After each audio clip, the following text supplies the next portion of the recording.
Les années 70, le capitalisme, l'adolescence, la puberté et l'amour. Salut, c'est Eric et aujourd'hui on va parler de Licorice Pizza.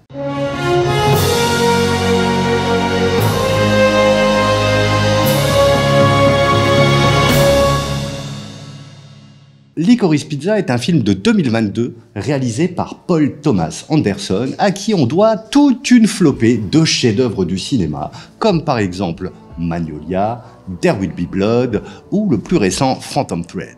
Le film se déroule en 1973 dans la région de Los Angeles. Les deux personnages principaux, Alana Kane et Gary Valentine, font connaissance le jour de la photo de classe dans un lycée. Alana, elle, n'est plus lycéenne. Elle tente de trouver sa voie. Et en attendant, elle travaille comme assistante du photographe. Gary, lui, il est encore lycéen, mais il a déjà une solide expérience d'acteur dans des publicités, des séries télévisées, et il s'empresse de le dire à la jeune fille pour l'impressionner. D'abord amusée et intriguée par l'assurance hors norme du jeune homme, elle va accepter son invitation à dîner. C'est le point de départ d'une relation très touchante et surtout très humaine. Difficile de parler de Licorice Pizza sans mentionner son casting absolument parfait, à commencer par les deux jeunes révélations du film. D'abord, Alana Haim, qui irradie totalement le film. C'est la première fois qu'on la voit au cinéma, car d'habitude elle est chanteuse dans le groupe Haim, avec ses deux sœurs, Esté et Danielle. Et Cooper Hoffman, qui joue Gary Valentine et qui est tout simplement éblouissant dans le film. Il est important de noter que c'est le fils de Philip Seymour Hoffman, l'acteur fétiche du réalisateur du film, Paul Thomas Anderson. On notera également la présence de Bradley Cooper et de Sean Penn, qui tous les deux livrent des prestations hilarantes.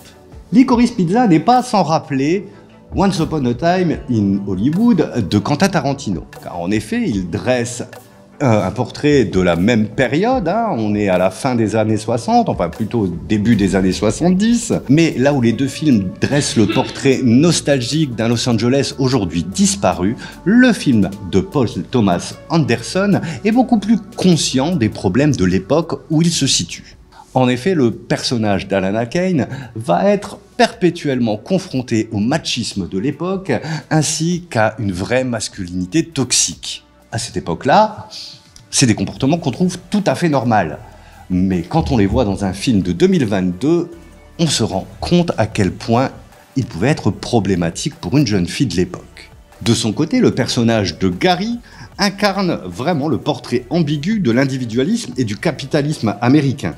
Il incarne les valeurs qui entraîneront la chute des États-Unis. Et pourtant, il reste tout au long du film lumineux et solaire. Et à travers ce personnage de Gary, Paul Thomas Anderson nous offre donc un vrai portrait des États-Unis qui a porté ses valeurs d'individualisme et de capitalisme avec une vraie bienveillance et un vrai optimisme dans les années 60 et les années 70 avant de sombrer dans le cynisme qu'on connaît aujourd'hui. Ce thème de la chute de l'Empire américain et de ses valeurs est un thème omniprésent dans le cinéma de Paul Thomas Anderson. C'est déjà l'obsession du pétrole et du gain financier qui nourrit tout There Will Be Blood, autre chef-d'œuvre que je vous recommande fortement. Mais on retrouve également ce film à travers le rapport à la pornographie qu'il y avait dans Boogie Nights, ou même à l'apparence et à l'image que l'on veut donner de soi, qui est omniprésente dans Phantom Thread. Bref, Licorice Pizza, c'est d'abord et avant tout une magnifique histoire d'amour, portée par une réalisation magnifique qui nous replonge vraiment dans le Los Angeles des années 70, mais c'est également une critique d'un pays en perte de repères. C'est toutes ces qualités qui font que je vous recommande fortement Licorice Pizza, qui est disponible à la médiathèque et que je vous invite à venir emprunter chez nous. Allez, salut Internet et un de ces jours!